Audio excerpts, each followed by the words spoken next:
राजा परीक्षित ने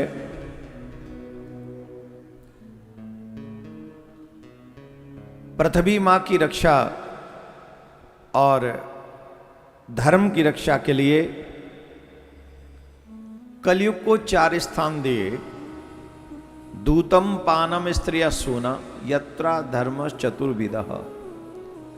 जहां पर मद्यपान होता है वहां कलयुग निवास करे। और आप देखेंगे आज के इस कठिन युग में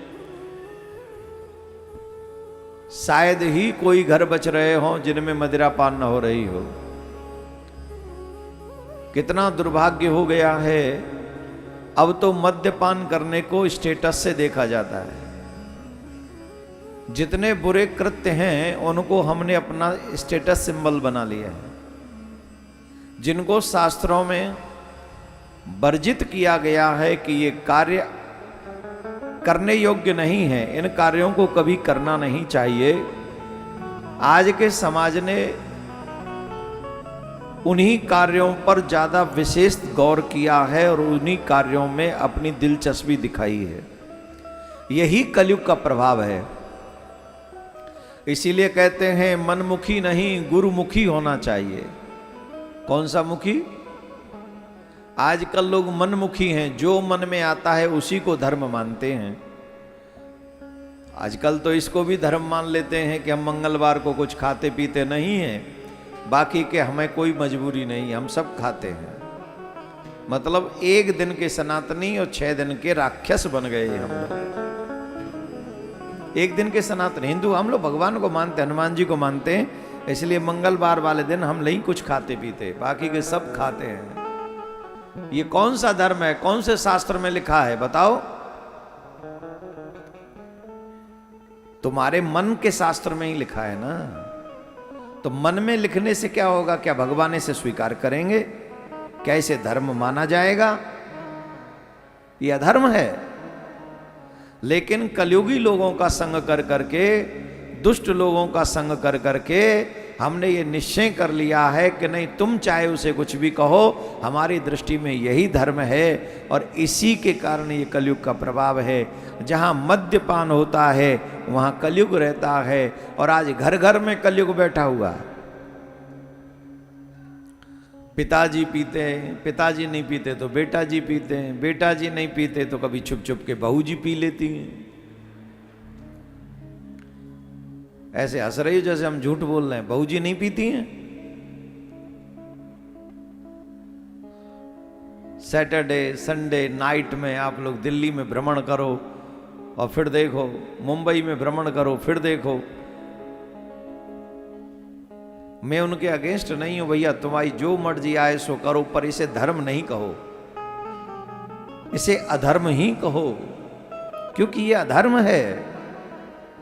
अब आजकल तो कहते हमारी मर्जी आएगी, हम वो खाएंगे पिएंगे, तुम कौन होते हो? अरे भाई ऐसा नहीं होता।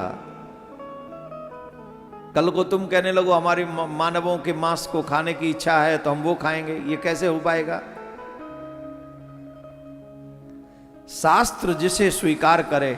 अरे जिन लोगों की हम लोग निंदा करते हैं उनके यहां भी हलाल सर्टिफिकेट है। उसी चीज को खाते हैं जिनके शास्त्रों में लिखा है कि खाना चाहिए और ये नहीं खाना चाहिए।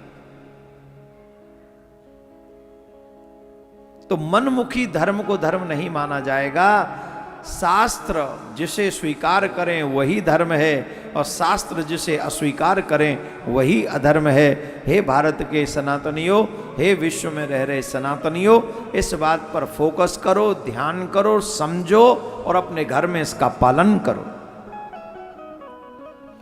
जहां मद्यपान होता है, जहां मांस भक्षण होता है, जहां वैश्यागमन होता है और जहां जुआ खेला जाता है, कलयुग को 4 जगह में निवास दिया राजा ने।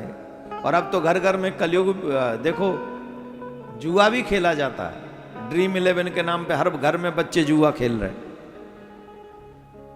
क्रिकेट पे सट्टा लगा रहे हैं।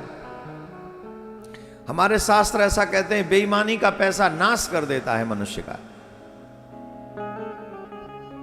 मेहनत की कमाई हो तो उस मेहनत की कमाई से व्यक्ति तरक्की करता है। और अगर बेईमानी का पैसा हो तो बेईमानी का पैसा खाने से मनुष्य को उसकी बुद्धि भ्रष्ट हो जाती है, उसका चरित्र नष्ट हो जाता है और सब गड़बड़ हो जाता है। बोलो राधे राधे। हमारे यहां कहते हैं ऑलवेज मेहनत की कमाई से ही भोजन करना चाहिए और अपने बच्चों का लालन पालन करना चाहिए। जुआ की कमाई तो मेहनत की नहीं है। सट्टा लग गया तो आ गए करोड़ों रुपए। अब करोड़ों रुपए आ जाएंगे, लाखों जन्म बर्बाद कर जाएंगे, क्योंकि ऐसे ही काम करवाएंगे। वो भागवत में देर से पहुंचाएंगे और जुआलय में सबसे पहले पहुंच जाएंगे। नाश हो गया कि नहीं हो गया बताओ। तो इसलिए शास्त्रों के बताए हुए मार्ग पर चलकर ही मानव जीवन जीना चाहिए। और ये शास्त्र नियुक्त करेंगे कि कौन सा धर्म करना है, कौन सा कर्म करना है, क्या करना है और क्या नहीं करना है।